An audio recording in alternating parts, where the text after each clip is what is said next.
Did you know that more than half of women small business owners felt burnt out in the last year? To be more precise, about 72%. Burnout is more common than you might think.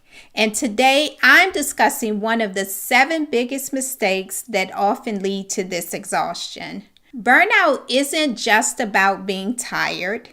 It's about your mental capacity and being physically drained. I'm talking about the mental load of carrying every task, remembering every detail, and holding the whole operation in your head.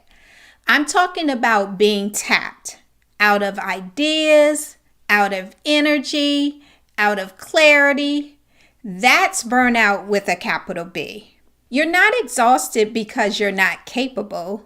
You're exhausted because your time and your energy are going to the wrong places, like managing tasks that should be automated, fixing the same problem over and over again, or holding up decisions that your team could handle if they had the right structure. You're constantly in the weeds instead of focusing on the work that drives real results. Today, I'm talking about the 3 behind-the-scenes mistakes that are draining your energy and your earnings and what to do instead. At Nexus Management Solutions, we work with women-owned and minority-owned businesses facing these exact pressures. And what we've found is that most of the chaos doesn't come from a lack of effort, it comes from a lack of structure. If this is your first time here, hey there, I'm Michelle McNair, your host, business strategist, and founder of Nexus Management Solutions. Welcome to the From Chaos to Clarity podcast, where we fix the messiness behind the scenes and where we trade and grind for growth. This is part 2 of my 3-part series on the 7 biggest mistakes that silently drain your time, your peace, and your potential. These aren't just random issues. They're the exact patterns we address inside of the Nexus Small Business Roadmap. In my previous video, I talked about mistakes 1 and 2. So let's get into mistakes 3, 4, and 5, the ones that jam up your communication, turn you into a bottleneck, and leave you and your team guessing instead of executing. So let's get into it. Hey, make sure you sign up for my email list and join me for my upcoming 5-day Clarity Accelerator. We're walking through the exact systems that take you from chaos to clarity. Mistake number 3, communication breakdowns. Let's be real. If your team needs to dig through email threads, Slack messages, and half-remembered conversations just to figure out what to do next, you don't have effective communication. Your team is drowning in chaos, and it's costing you and your team time and money. Missed handoffs cost you clients, and this can show itself in frustration or failed contracts. When your team is unclear, time gets wasted because your team is doing rework on top of rework. And when there is misalignment, trust starts to fade. Not all at once, but little by little, with daily misfires until it compounds. So let me give you an example. I once worked with a team where 2 different people were unknowingly scheduling the same client calls at different times, of course. Why? Because the organization didn't have a central communication hub or a notification system. Messages flying in every direction. Some updates lived in their heads, others are buried in Slack threads. Decisions were made in DMs while team members were still waiting on emails. Everybody was guessing what has been done and what's next and who's responsible. It's like playing telephone every day. A missed email here, a deadline that sneaks by, a client gets double booked. Those tiny slip-ups, they pile up. Next thing you know, your team's redoing work they thought was finished. Clients can feel the disorganization and trust starts to slip away. Not because of one major error, but because your communication setup is leaking clarity and consistency drop by drop. It doesn't matter if you're leading a team of 1 or a team of 10. If communication doesn't have a home, everything becomes guesswork. When there's no rhythm, no central place where updates, priorities, or decisions live, your team is left filling in the blanks. And when people fill in blanks, you can guess what happens. They start to craft their own way of solving the problem for their benefit, not for the betterment of the team, but rather to check off the box so they can confidently say that this was completed, which is the truth. And it's not that they are being intentional or trying to sabotage your work. It's just that there's no clear, effective communication rhythm established, and everything is left up to interpretation. That's when balls start dropping and problems show up that could have been prevented. A business without a communication rhythm isn't a line, it's ad-libbing. What needs to happen is a mindset shift. First in you, then your team. See, a leader always shows up first. When you can clearly communicate what's happening, what matters, and what's next, a pattern is established, which makes everything begin to move smoother and faster. Clarity isn't a thought, it's how you plug the leaks in your business and get money flowing through aligned actions.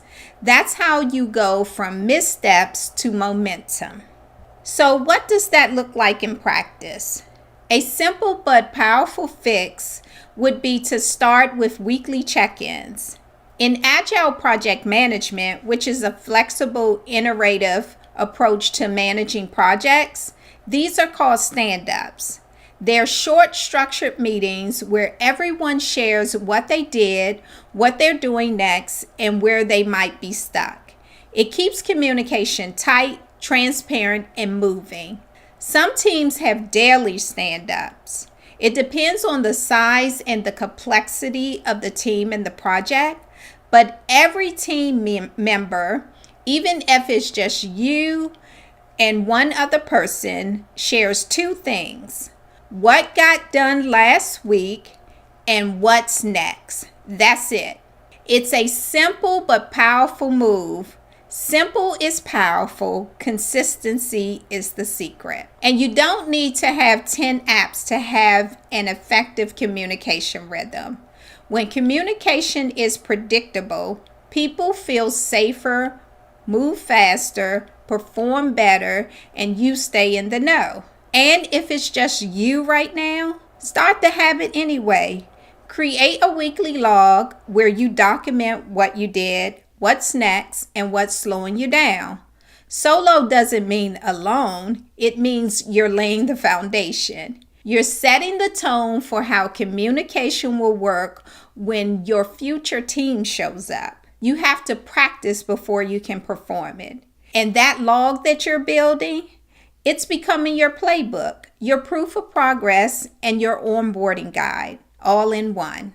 This is one of the first techniques I help clients establish inside of the Nexus Small Business Roadmap, because communication isn't a tech problem, it's a leadership pattern, and I teach you how to lead it. So don't let chaos cost you clients.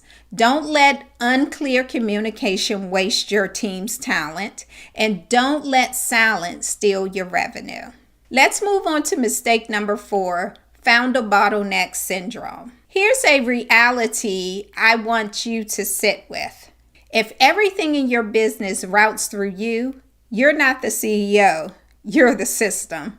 And systems aren't supposed to control you, you're supposed to control the system. If every approval, decision, and detail must pass through you, then what you have is founder bottleneck syndrome. Now, I'm not a doctor, but I am a business strategist. And listen, I get it. Nobody's going to care like you do, but you cannot scale what you refuse to release. So you have to learn how to trust and delegate to your people your team. Stop operating in what I call superwoman mode. Here I come to save the day. You swoop in, you fix everything, you solve every crisis, but in doing so, you become the bottleneck.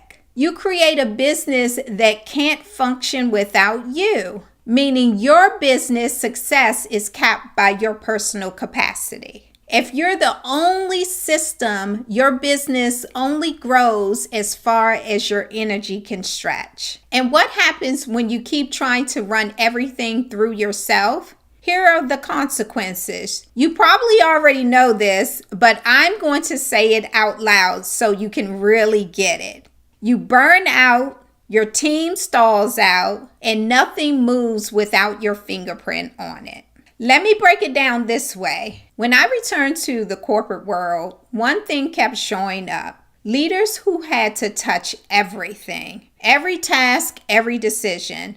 Nothing moved without their sign-off. On the surface, it looked like leadership. It looked like support and keeping on top of things. But what it really did, it slowed down everything, creating gridlock. And I've seen this same pattern in so many other women-founded businesses. Smart, driven women trying to carry it all. And if they try to take a break, even for just a second, the whole operation freezes. This is why I teach clients how to implement delegation strategies, not just to free up their time, but to create businesses that are sustainable and can function with or without them.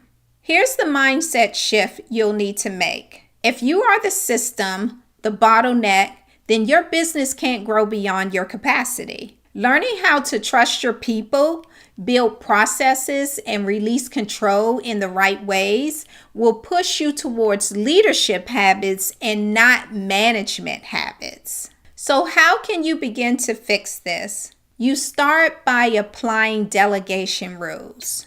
Document the process, delegate the tasks, debrief weekly to optimize and improve.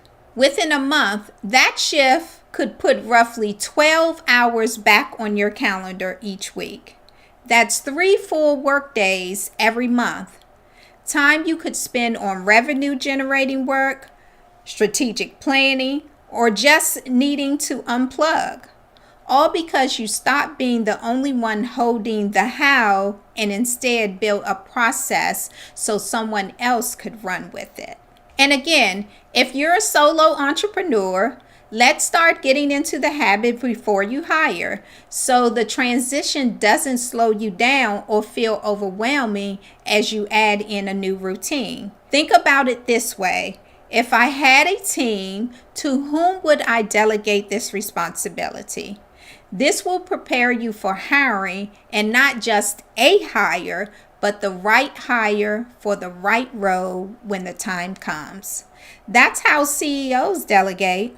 Next, we have mistake number 5, no accountability framework. We're talking about performance here. If your business has goals, but no way to measure progress, you're playing a game of guessing with your business. Do you know what's actually working, what's your next step, or if you should be pivoting into another direction? So you have a packed calendar. Tasks are flying. Team members are in motion, but there's no scorecard, no way to see what's actually moving the needle. So everyone stays busy, but no one knows if they're winning. Without real performance markers, accountability is vague and progress is optional. You can't fix what you don't track. You can't scale what you don't measure. And you can't improve what you're not reviewing consistently. What that looks like for your business is team members are unclear on how their work impacts the bottom line, so they focus on tasks, not outcomes. Weekly progress feels like a hamster wheel, busy days with no clear progress to show for it. You're constantly making decisions based on gut feelings instead of data. You launch offers, campaigns, or projects without tracking key indicators of success, and then wonder why results are hit and miss. And your one-on-ones or team meetings default to status updates instead of progress reviews because there's no shared scorecard. And there's where things start slipping through the cracks. When everyone's operating in their own lane without shared visibility, you miss the chance to celebrate wins, catch issues early, or pivot when something isn't working. Accountability isn't just about making sure tasks get done. It's about aligning your team to a clear target every week so everyone knows what winning actually looks like and how their work plays into the big picture.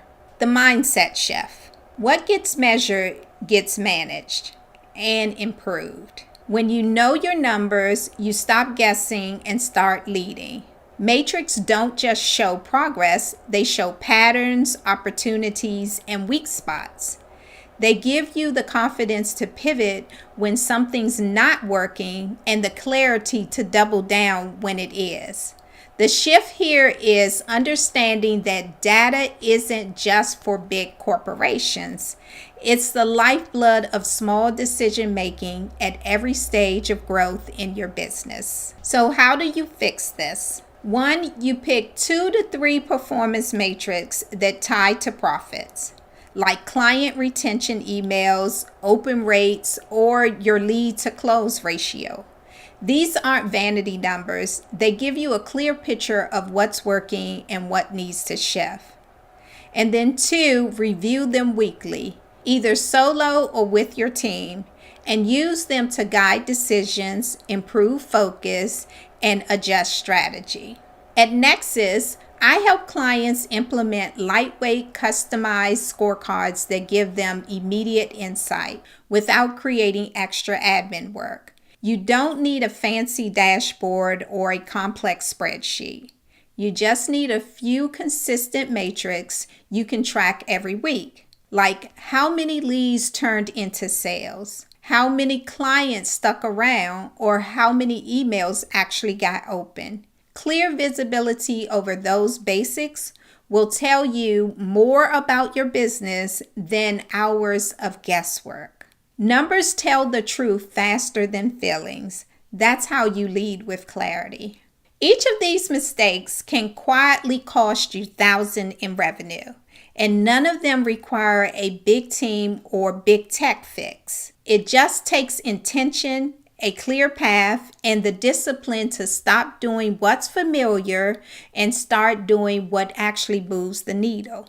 That means slowing down long enough to look at what's not working and sticking with them long enough to see traction. Most of the time, it's not about doing more, it's about doing less, but doing it better. Be sure to subscribe to my channel so you can be notified when I post the final episode of this series.